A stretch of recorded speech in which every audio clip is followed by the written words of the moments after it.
एक बार फिर से तालिबान ने भारत को लेकर एक बड़ा बयान दे दिया है, जिसे सुनकर पूरा भारत का खून खोल जाएगा। किसी भी वक्त मोदी जी भारतीय सेना को बड़ा आदेश दे सकते हैं। राफेल की टंकी फुल कर दी गई है। क्या अफगानिस्तान के आसमान में भारत का बारूद पहुंचने वाला है? तैयारी पूरी हो चुकी है दोस्तों। अब तक तालिबान पाकिस्तानी सेना के मदद से मासूम लोगों को चुन चुन कर मार रहा था, लेकिन अब अफगानी सेना भयंकर रूप धारण कर चुकी है, जो लगातार आग की लपटों की तरह तालिबानियों पर टूट रही है। अफगानी सेना का शौर्य तालिबानियों को जिंदा जला दे रही है। अफगानिस्तान के आसमान में चारों तरफ धुआं ही धुआं नजर आ रहा है। आपको यह जानकर बेहद खुशी होगी कि अफगान सुरक्षा बलों ने तालिबान से वापस लिया वखल के कलदर जिले का कब्जा। जी हाँ दोस्तों, अफगानी सेना तालिबानियों को मार मार कर सभी जिलों को धीरे धीरे वापस कब्जे में ले रही है। तालिबानी अपना देश छोड़कर पाकिस्तान भाग रहे हैं। इसी कारण पाकिस्तान ने भी अपने बॉर्डर पर सुरक्षा को जबरदस्त टाइट कर दिया है, लेकिन इसके बावजूद भी तालिबानी रुकने वाले नहीं है और वे लोग पाकिस्तान के अंदर घुसकर इमरान खान को ताबूत में कसने की तैयारी भी कर रहे हैं। अफगान राष्ट्रीय रक्षा और सुरक्षा बलों ने तालिबान से अफगानिस्तान के वखल प्रांत के कलदर जिले पर फिर से कब्जा कर लिया है। स्थानीय मीडिया ने इस बात की जानकारी दी है। वक्तार समाचार एजेंसी ने बताया कि ANDSF ने सोमवार सुबह जिले पर फिर से कब्जा कर लिया है। बेहद विस्तार से आज हम बताने वाले हैं अफगानी सेना की वीर गाथा, जिसे सुनकर आपका भी सीना फूल जाएगा। दोस्तों, वीडियो को अंत तक देखिएगा। राष्ट्रीय रक्षा मंत्रालय के अनुसार समाचार एजेंसी ने कहा कि एक सैन्य अभियान शुरू करने के बाद ANDSF तालिबान आतंकवादियों से कलदर जिले पर नियंत्रण करने में कामयाब रहा। बयान में कहा गया है कि सैन्य अभियान के दौरान तालिबान समूह के लगभग 20 लड़ाके मारे गए और दर्जनों सैन्य घायल हो गए। इससे पहले अफगान सुरक्षा बलों ने 3 जिलों पर फिर से कब्जा कर लिया है। टोलो न्यूज ने रक्षा मंत्रालय के हवाले से बताया कि अफगान राष्ट्रीय सुरक्षा और सुरक्षा बलों ने बामियान में सैगन और कहमर्द जिलों और निमरोज में चखनसुर जिले का नियंत्रण वापस ले लिया।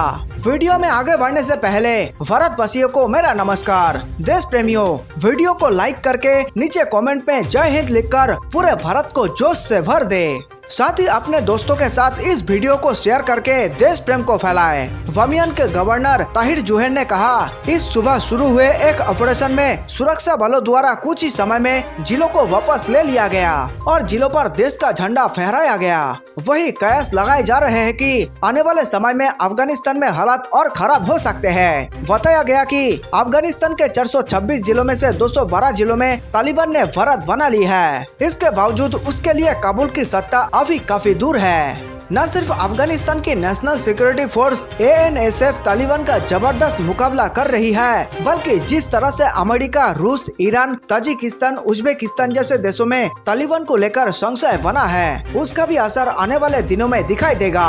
इसके अलावा भारत का आकलन है कि अगले 2 से 3 महीने अफगानिस्तान के लिए अहम होंगे, क्योंकि वहाँ हिंसक वारदातों में भारी बढ़ोतरी होने की आशंका है। अफगानिस्तान के हालात पर नजर रखने वाले कूटनीतिक सूत्रों का कहना है कि 19 जुलाई 2021 तक वहाँ के जिन 212 जिलों पर तालिबान के कब्जे की पुष्टि हुई है, वहाँ भी हालात तेजी से बदल सकते हैं। अफगानिस्तान के जिला मुख्यालय और कस्बे भारत की तरह घनी आबादी वाले नहीं है। कुछ जिला मुख्यालय में तो मुश्किल से गिने चुने घर और दफ्तर ही मिलेंगे।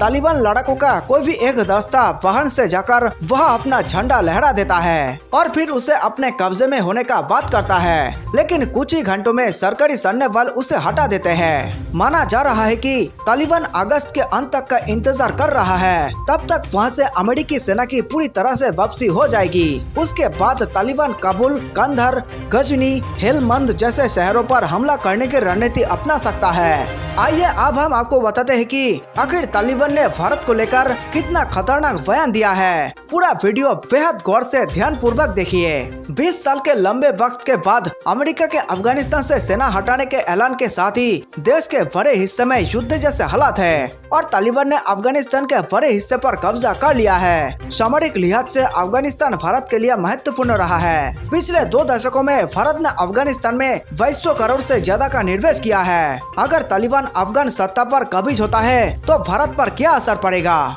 दैनिक भास्कर ने तालिबान के प्रवक्ता जबीउल्लाह मुजाहिद से खास बातचीत की। कैसे हुई बातचीत? इंटरव्यू से पहले थोड़ी सी चर्चा इस पर कि तालिबान के प्रवक्ता से बातचीत हुई कैसे। तालिबान के दो आधिकारिक प्रवक्ता है। पहले जबीउल्लाह मुजाहिद और दूसरे सुहेल शाहीन। जबीउल्लाह अफगान मसलों पर बात करते हैं, जबकि सुहेल कतर के दोहा ऑफिस से जुड़े हैं और शांति वार्ता के बारे में बयान देते हैं। एक संवाददाता ने जबीउल्लाह से संपर्क किया। काफी कोशिशों के बाद वे बातचीत के लिए राजी हुए। उनकी शर्त थी कि वे पश्तो में ही इंटरव्यू देंगे। हमने काबुल के एक पत्रकार की मदद लेकर अपने सवाल पश्तो में जबीउल्लाह तक पहुंचाए और फिर पश्तो में उनके जवाबों को ट्रांसलेट किया गया।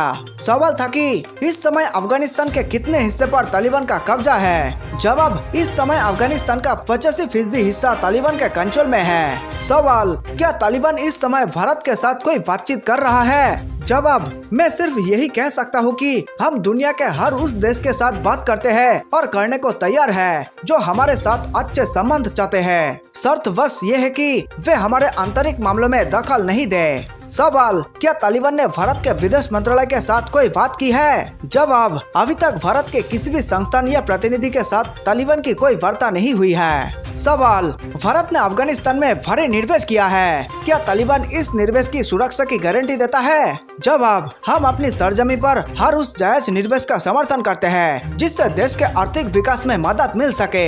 हम अफगान राष्ट्र निर्माण में योगदान देने वाले हर निवेश की सुरक्षा करेंगे।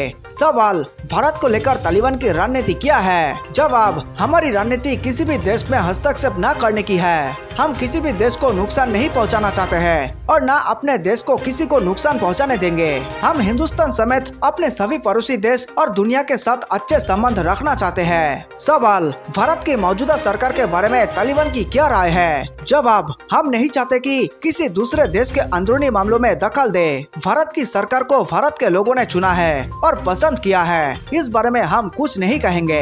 सवाल, आरोप है कि भारतीय पत्रकार दानिश सिद्दीकी की मौत के बाद तालिबान ने उनके शरीर को कुचला। क्या यह सच है कि तालिबान ने दानिश सिद्दीकी की मौत के लिए माफी मांगी है? जवाब, दानिश सिद्दीकी की मौत जंग में हुई है और यह पता नहीं चला है कि वो किसकी गोली से मारे गए। उनकी लाश के साथ कोई बेहुरमती नहीं हुई है। किसी ने उनकी लाशों को नहीं जलाया है। हम उनकी लाश की तस्वीरें आपको दिखा सकते हैं। उस पर जलाने की कोई निशानी नहीं है। उनके कत्ल के बाद उनका शव लड़ाई वाले हिस्से में पड़ा रह गया था। हमें उन्हें बाद में पहचाना। इसके बाद उनकी लाश को रेड क्रॉस के हवाले कर दिया गया था। हम दानिश सिद्दीकी की मौत के लिए माफी नहीं मांगते क्योंकि यह पता नहीं है कि वो किसकी गोली से मारे गए हैं। उन्होंने हमसे युद्ध क्षेत्र में आने की इजाजत भी नहीं ली थी। वो दुश्मन के टैंक में सवार थे। वे अपनी मौत के लिए खुद जिम्मेदार है। सवाल, क्या तालिबान अफगानिस्तान सरकार के साथ शांति वार्ता में भारत की मदद चाहेगा? जवाब, शांति प्रक्रिया को आसान बनाने के लिए हम सभी की मदद चाहते हैं, बशर्ते कि वे अफगानिस्तान में शांति और सुरक्षा स्थापित करने के तरफदार हो। भारत को काबुल एडमिनिस्ट्रेशन को हथियार और बाकी सैन्य मदद नहीं देनी चाहिए क्योंकि वो हमारे खिलाफ इस्तेमाल होंगे। उदाहरण के लिए भारत ने वॉर प्लान अफगानिस्तान को दिए हैं। ऐसे कामों से हमारे संबंधों पर नकारात्मक असर पड़ेगा। सवाल, तालिबान कश्मीर के बारे में क्या सोचता है? जवाब, कश्मीर कश्मीरियों का मुद्दा है। किसी को कश्मीरियों के अधिकार नहीं रोकने चाहिए। हम कश्मीर के मुद्दे का शांतिपूर्ण समाधान चाहते हैं। जो कुछ कश्मीरी चाहते हैं हम भी उसी के तरफदार हैं। कश्मीरियों की आम सहमति से कश्मीर के मुद्दे का हल किया जाना चाहिए। सवाल, बतौर तालिबान प्रवक्ता आप भारत से कुछ कहना चाहेंगे? जवाब, हम कहना चाहेंगे कि भारत के लोग अपनी सरकार पर दबाव बनाए कि वे अफगानिस्तान में नकारात्मक हस्तक्षेप न करे। भारत अफगान सरकार को ऐसे सैन्य उपकरण न दे जिसका इस्तेमाल युद्ध में बच्चों, औरतों और बूढ़ों को जान लेने के लिए किया जाए। भारत को हथियार भेजने के बजाय अफगानिस्तान के लिए आर्थिक और मानवीय मदद भेजनी चाहिए जो आम लोगों के काम आ सके। सवाल, कहा जाता है कि तालिबान पर पाकिस्तान का नियंत्रण है। क्या पाकिस्तान भारत अफगानिस्तान संबंधों को प्रभावित कर सकता है? जवाब, यह गलत बातें हैं। हम तालिबान पर पाकिस्तान के नियंत्रण को बिल्कुल नहीं मानते। पाकिस्तान लाखों अफगानिस्तानी शरणार्थियों का मेजबान देश भी है। पाकिस्तान के साथ हमारी लंबी सीमा लगी है। इन्हीं वजहों से हम पाकिस्तान के साथ अच्छे संबंध चाहते हैं। हिंदुस्तान भी हमारे लिए अलग अहमियत रखता है। हम भारत के साथ सामान्य और एक दूसरे के लिए सम्मानजनक संबंध चाहते हैं। ऐसे संबंध जो उसूलों पर आधारित हो। सवाल, पिछले तालिबान शासन के दौरान महिलाओं पर जुल्म की कई कहानियां सामने आई। क्या इस बार तालिबान का नजरिया महिलाओं के प्रति बदलेगा? जवाब, हम इस्लाम में महिलाओं और पुरुषों को दिए गए अधिकारों का सम्मान करते हैं। जो अधिकार इस्लाम ने महिलाओं को दिए हैं वो उन्हें दिए जाएंगे। इस बारे में दुष्प्रचार किया गया है। सवाल, तालिबान की सरकार में महिलाओं की जगह क्या होगी? क्या वो दफ्तरों में काम कर सकेंगी? जवाब, इसमें कोई शक नहीं है कि महिलाएं इस्लामी कानून के मुताबिक दफ्तरों में, एजुकेशन संस्थानों, मेडिकल संस्थानों और ऐसी दूसरी जगहों में जहां उनकी जरूरत होगी काम कर सकती है। उन्हें काम करने का मौका मिलेगा। हम महिलाओं को सुरक्षित वातावरण देने के लिए काम करेंगे। सवाल, 1996 के तालिबान और 2001 के तालिबान में क्या अंतर है? क्या तालिबान ने अपनी रणनीति और नजरिए को बदला है? जवाब, 1996 में तालिबान का इनकलाब अफगानिस्तान में फैली अराजकता और अव्यवस्था को समाप्त करने के लिए था। उस वक्त भी हम दुनिया और दूसरे देशों के साथ बेहतर राजनीतिक और आर्थिक संबंध चाहते थे, लेकिन बदकिस्मती से कुछ देशों ने जानबूझकर समस्याएं पैदा की। ये देश हमारे अंदरूनी मामलों में दखल देने की कोशिश कर रहे थे। सवाल, अफगानिस्तान में शांति और स्थिरता के लिए तालिबान की क्या योजना है? जवाब, हमारे सभी प्रयास अफगानिस्तान में शांति और स्थिरता के लिए ही है। हम कोशिश कर रहे हैं कि हमारे देश में जो भी युद्ध के कारण है वो खत्म हो जाए और अफगानिस्तान में पूरी तरह शांति हो जाए। देशवासियों, इस वीडियो में फिलहाल इतना ही। वीडियो को अंत तक देखने के लिए बहुत बहुत धन्यवाद। जल्द मिलते हैं एक और राष्ट्रीय हित से जुड़े देशभक्ति वीडियो के साथ। जय हिंद, जय भारत।